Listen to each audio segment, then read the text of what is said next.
شیخ شہاب الدین سہروردی رحمۃ اللہ تعالی علیہ آپ اپنے وقت کے بہت بڑے صوفی بزرگ ہیں، اور آپ حضرت خواجہ بہاؤالدین زکریا ملتانی رحمۃ اللہ تعالی علیہ کے پیر و مرشد بھی ہیں۔ قربان جاؤں جی اس دور پہ جب پیر بھی سونے تھے اور مرید بھی سونے تھے، تو اب تو بس پیر تو اب بھی ہیں، مرید نہیں ملتے۔ مریدی کیا ہے ہماری جانے بنا حضرت، تو بڑا خوبصورت، دونوں بھی بڑے خوبصورت نام ہیں، پیر بھی اور مرید بھی حضرت۔ شیخ شہاب الدین سہروردی رحمۃ اللہ تعالی علیہ فرماتے ہیں جب اللہ کسی سے دوستی کا ارادہ رکھتا ہے تو پھر اس پہ اپنے ذکر کے دروازے کھول دیتا ہے۔ جب اللہ کسی سے دوستی کا ارادہ رکھتا ہے تو پھر اللہ اس پہ اپنے ذکر کے دروازے کھول دیتا ہے، پھر اس کی زبان پہ اپنا ذکر جاری کرتا ہے، اپنے ذکر کو اس کے لیے آسان کر دیتا ہے، اس کو اپنے ذکر میں لذت عطا کر دیتا ہے۔ لیکن جب لذت ہی نہیں آئے گی تو پھر کون کر، اللہ پھر اس کے لیے نا اپنے ذکر کے دروازے کھولتا ہے۔ اللہ حضرت جی ہمارے یہاں مزاج بالکل الٹ ہے، ہم سمجھتے ہیں پیسے وابئی ہیں، اب بڑا اللہ کا فضل ہے،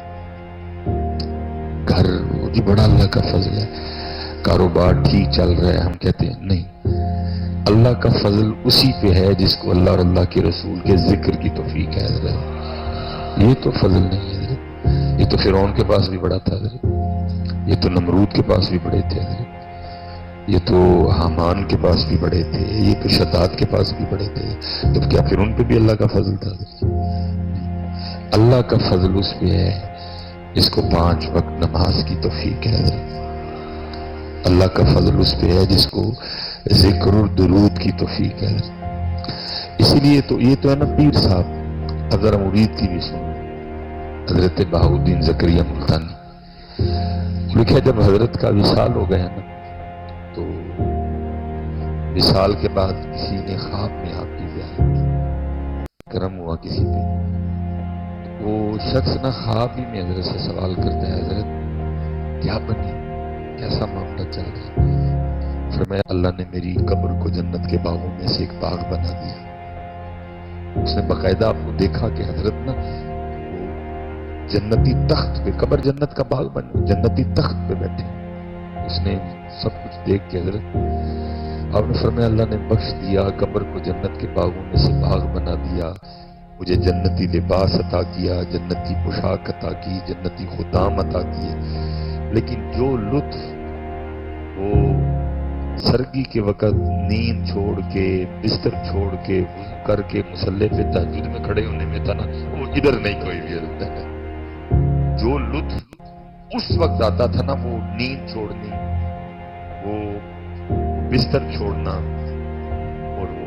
وضو کر کے جو وہ اللہ کے حضور کھڑا ہو جاتا تھا،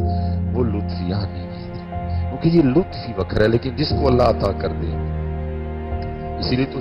یہ تو مرید ہے نا، وہ کہہ رہے ہیں نہیں لطف، جو لطف اس میں تھا اس میں وہ لطف نہیں، اسی لیے تو پیر کیا فرماتے اللہ جس سے دوستی کا ارادہ رکھتا ہے پھر اس کی ابتدا کس سے کرتا ہے، اس کے لیے اپنے ذکر کے دروازے کھول دیتا ہے، یہ ابتدا ہوتی ہے، اس کے لیے اپنے ذکر کے دروازے کھولتا ہے، یہ دوستی کی ابتدا ہے، جس کو اللہ کے ذکر کی توفیق ہے نا، سمجھو یہ دوستی کی ابتدا ہو چکی ہے،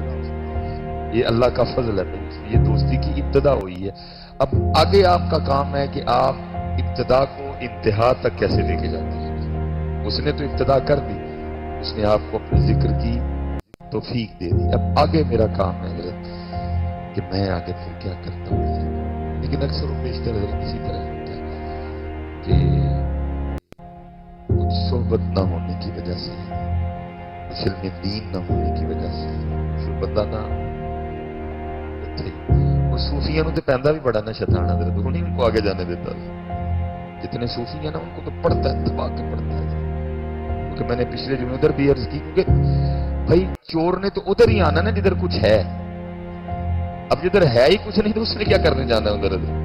جدھر ذکر ہے، جدھر نماز ہے، جدھر داڑھی ہے، جدھر پگ ہے، جدھر درود ہے، اس میں تو ادھر ہی چوری کرنے آنا ہے۔ اب جدھر ہے ہی کچھ نہیں، نہ نماز ہے، نہ ذکر ہے، نہ روزہ ہے، نہ فکر ہے، نہ تقوی ہے، نہ حلال ہے، اس نے ادھر کیا کرنے جانا ہے؟ وہ تو ادھر ہی آئے گا کہ جیسے احباب اکثر و بیشتر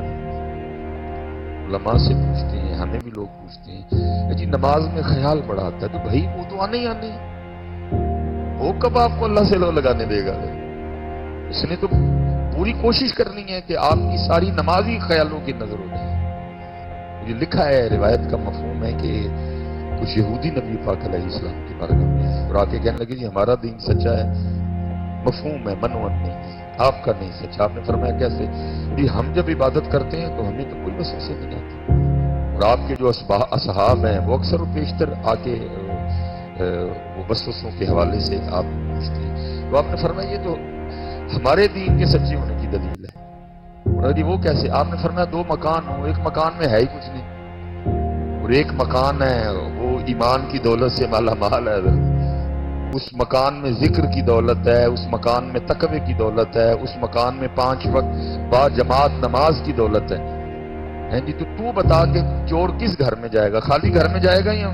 مال والے گھر میں جائے گا؟ وہ آگے سے کہنے لگے جی ظاہر ہے جس گھر میں مال ہے چور تو ادھر ہی جائے گا۔ تو آپ نے فرمایا ادھر بھی اسی طرح ہے، تم سے تو وہ بری ہے، تمہارے پاس تو ہے ہی کچھ نہیں، نہ تمہارے پاس ایمان ہے، نہ تمہارے پاس خدا ہے، نہ تمہارے پاس تقوی ہے، یہ سارا کچھ تو میرے اصحاب کے پاس ہے، اس لیے وہ ادھر آ کے زور لگاتا ہے۔ اس نے پورا زور مارنا ہے، زور مارتا ہے ادھر، کیونکہ صحبت نہیں، باقی ہر چیز کے لیے ہم استاد ڈھونڈتے ہیں۔ انگلش سیکھنی ہو 2 استاد، ڈرائیونگ سیکھنی ہو 2 استاد، فزکس سیکھنی ہو 2 استاد، میتھ سیکھنی ہو 2 استاد، اتنے نہیں استاد چاہیے، یہ تو سب سے اوکھا سبجیکٹ ہے حضرت،